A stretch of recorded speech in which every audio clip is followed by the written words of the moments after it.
জেনারেশনকে আমরা বলি যে বিভিন্ন ধরনের অপ্রত্যাশিত কাজের সাথে জড়িয়ে পড়ছে। তো আপনি অভিভাবক হিসেবে, আমি একজন এই জেলার নাগরিক হিসেবে, আমি তাদেরকে সঠিক পথে রাখতে কোন কার্যক্রমটা আয়োজন করছি, এই দায়বদ্ধতা কিন্তু আমাদের আছে।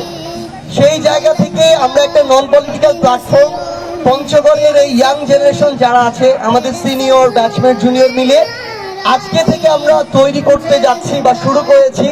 আপনাদের প্রত্যেকের জার্সির পিছনে দেয়া আছে পঞ্চগড় ওয়েলফেয়ার ফাউন্ডেশন। মেইনলি আমরা তরুণ প্রজন্মকে নিয়ে কাজ করব, যারা স্টুডেন্ট, আপনাদের ইন্টেলেকচুয়াল ডেভেলপমেন্ট। আজকে একটা বিতর্ক হলো, আমরা হয়তো একদিন আপনাদের সব স্কুলগুলোকে ইনভাইট করব, বাংলাদেশের নির্দিষ্ট কোনো একটা বিষয়ের একজন গ্লোবাল এক্সপার্ট, যিনি ধরেন ক্যামব্রিজে পড়ান, হার্ভার্ডে পড়ান, ওই বিষয়টা নিয়ে এসে তিনি 1 ঘন্টা 2 ঘন্টা কথা বলবেন, আপনারা এসে শুনবেন। এই এনভায়রনমেন্টে ঢাকায় দেখি আমরা, রংপুরে মাঝে মাঝে দেখি, পঞ্চগড়ে নাই। তো আমরা ওই ইন্টেলেকচুয়াল ডেভেলপমেন্টের জায়গায় কাজ করতে চাই। আপনাদেরকে বলি, স্কিল ডেভেলপমেন্টের জায়গায় আমরা কাজ করতে চাই আপনাদেরকে নিয়ে। এটার জন্য বিতর্ক হতে পারে, কুইজ প্রতিযোগিতা হতে পারে। আমরা আমাদের জায়গায় আপনাদেরকে নিয়ে